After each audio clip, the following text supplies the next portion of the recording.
You made a choice tonight, bro. All right, from the top.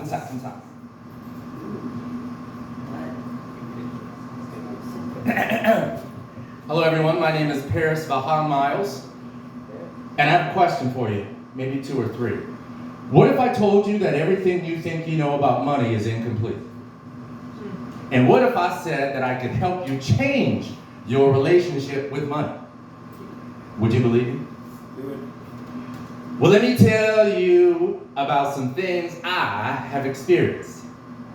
If you are anything like me, hopefully these experiences can help to bring wealth and abundance to your life.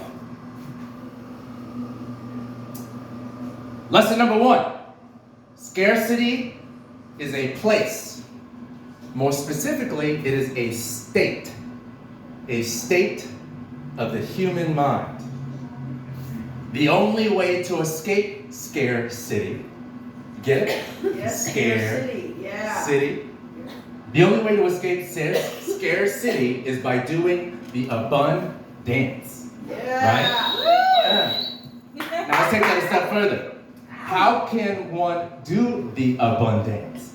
Well, consider the bun in the oven. What does it do? First, it must rise. Right?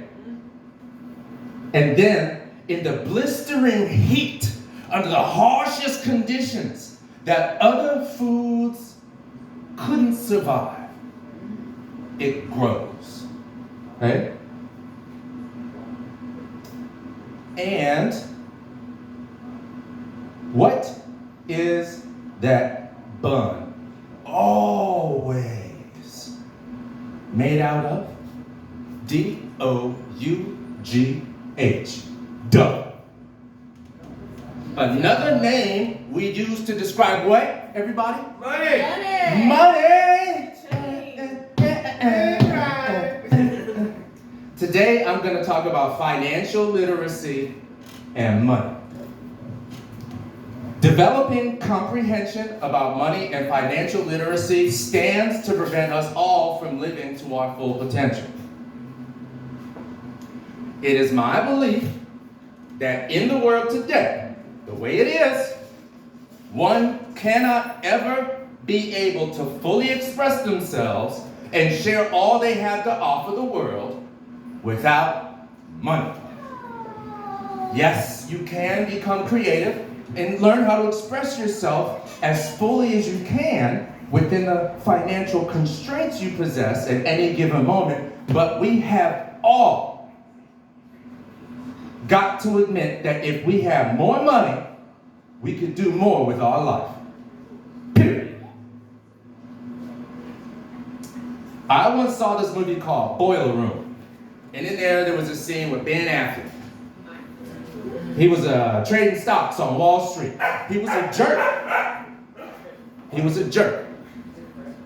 And he said, whoever said money is the root of all evil doesn't have any. Look at the smile on my face. Ear to ear, baby. At that time, I took that as confirmation. I took that as confirmation that anyone who disagreed with that concept that money was the root of all evil was probably a bad person.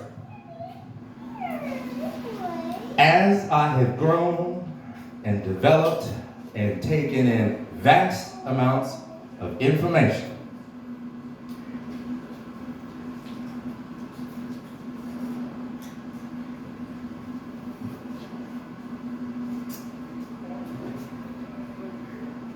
I have lost my place. How interesting is that?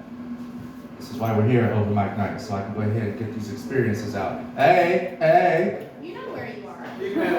I know where I am. I'm on D Street at True Juice. Come on down, First Friday, baby. It's on D Street! That's right. D Street! D Street! D Street! Right? Come down to D Street. Now, at the time, of course, when I watched the movie Boiler Room, I took it as confirmation that anyone who disagreed with the concept that money was the root of all evil was probably a bad person. As I have grown and developed and taken in vast amounts of knowledge, I realize now that there are plenty of kind, wealthy people who would beg to disagree. Wealthy philanthropists, well, any philanthropist will tell you that they wouldn't be able to do any of the things that they can do without lots of money and the knowledge or financial literacy to disperse those funds in the most effective way possible. All right, everybody, listen up. Hello? In the words of my dear friend, Friar Banjo, like the dog. Ladies, gentlemen, all around and in betweens, I am here to set the record straight. Here. Let's get one thing clear. Money is not the root of all evil. A lack of love is the root of all evil. Just the same as an abundance of love is the root of all good. Right? And in all honesty, excuse me as I gulp, it's hard for me to say this out loud, but I believe that religion is the root of all evil. Because without organized religion, of which I was once a member, we would not have something to call evil. Evil does not exist in nature. It is a man-made concept. It is an excellent descriptor. Yes, I've used it, and we'll probably use it again. But in terms of the grand picture of the universe, it is not a real thing. Money, just like guns or drugs, it just sits there. It just sits there and does nothing other than what the hand moves it to do. Money doesn't change people. It just amplifies who you are. Yeah. Which is why I believe good people, people who have an abundance of love in their life, need to be the ones who have all the money. Yeah! It's as simple as that. Boom! I just solved war, climate change, and world hunger in one elegant swoop. Yeah. That's right. Finally. I realized one day, that's right, that I come from a family of overcomplicators that have unhealthy relationships with money.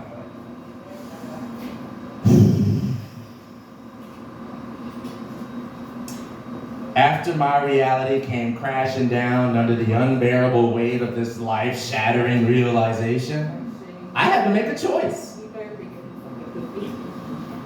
Accept this as my lot, resign to this fact, and allow that to be how I identify, allowing me to remain bonded to my loved ones, because I also noticed we had a trauma bond around being trapped by poverty.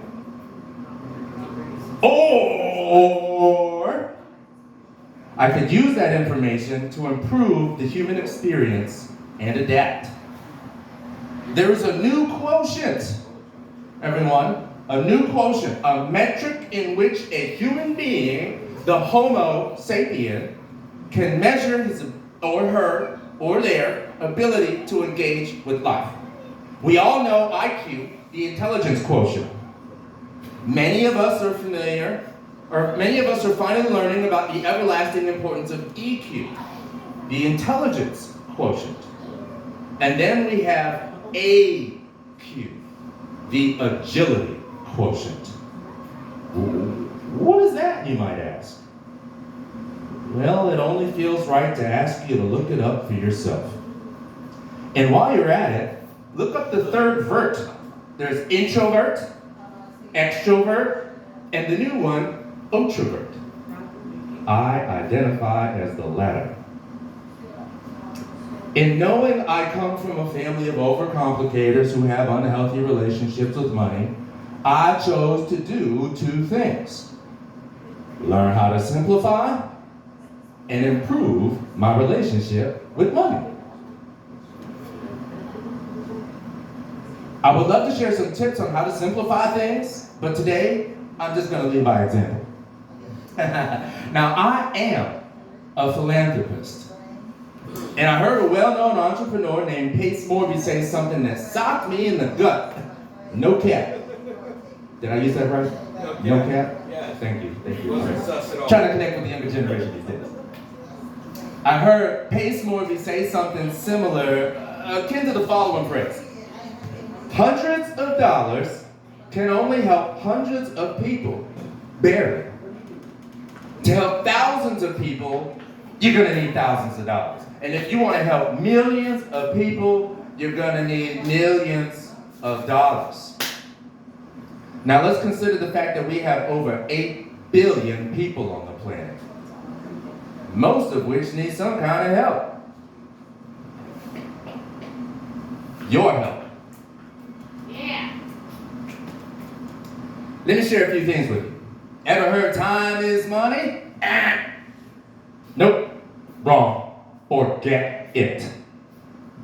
Time is way more valuable than money. Straight.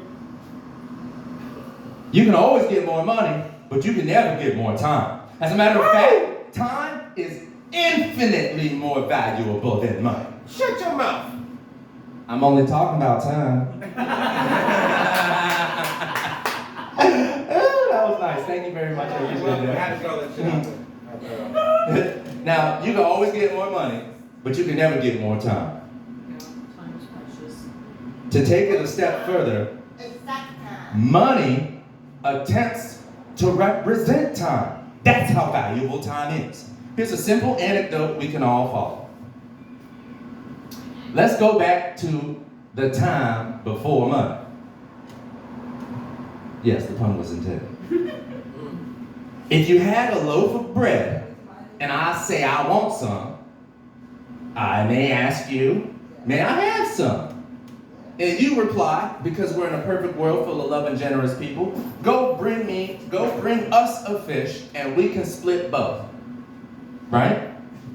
Now, I could spend the day looking for a way to catch a fish and return to the village hours later. Or I could give you this dollar bill that represents me bringing you that fish. Money is a crystallized form of energy that represents the collapsing of time. Do I need to repeat that? I think I do. Do it. Money is a crystallized form of energy that represents the collapsing of time. Hey. Simple physics. That crystallized form of energy now has the ability to become transformed into a fish, or beef, or pork, or veggies, or whatever. I realized I had an icky feeling when that word money comes up. It is covered in bacteria, making it partially organic, but that's not why. I just had the idea in my mind that money is bad, hard to get, and dirty. So, I started to call them fuel units instead. They fuel and fund my endeavors. And I need some rocket fuel. Screw your little gasoline. You kidding me? Another one I like to use in my mind is spending leaves. Nice. It feels a lot more organic. Now collect your spending leaves, but do not let them rot in the bank. Give them life. Invest your money. Put your money to work for you. You don't have to invest in the stock market, although you can get started for just $1. It's true. But there are other things you can do. Government bonds or CDs, real estate, invest in local businesses, and develop partnerships in your community. Yeah. The list goes on. Oh yeah, and one more thing. Not all debt is bad. Good debt can be used to leverage your current assets, allowing you to engage in financial arbitrage, exponentially increasing your access to substantial wealth and tax write-offs. The people who get hit with taxes the hardest are the people who struggle to survive under that same government. It is only the wealthy who are truly free. Get your money up and stop settling for the life you consider to be affordable. You convinced yourself that what you have is enough to be happy, and it is. But is it all you're worth? Or have you convinced yourself that all you have is all you deserve? I gotta go back. Get your money up and stop settling for the life you consider to be affordable. You convinced yourself that what you have is enough to be happy, and it is. I swear to you, it is. I promise. But is it all that you're worth? Or have you convinced yourself that all you have is all you deserve? Now that I have learned how to truly love myself, shit, I deserve more. And so do you. Thank you. Yes, sir. Yes, sir.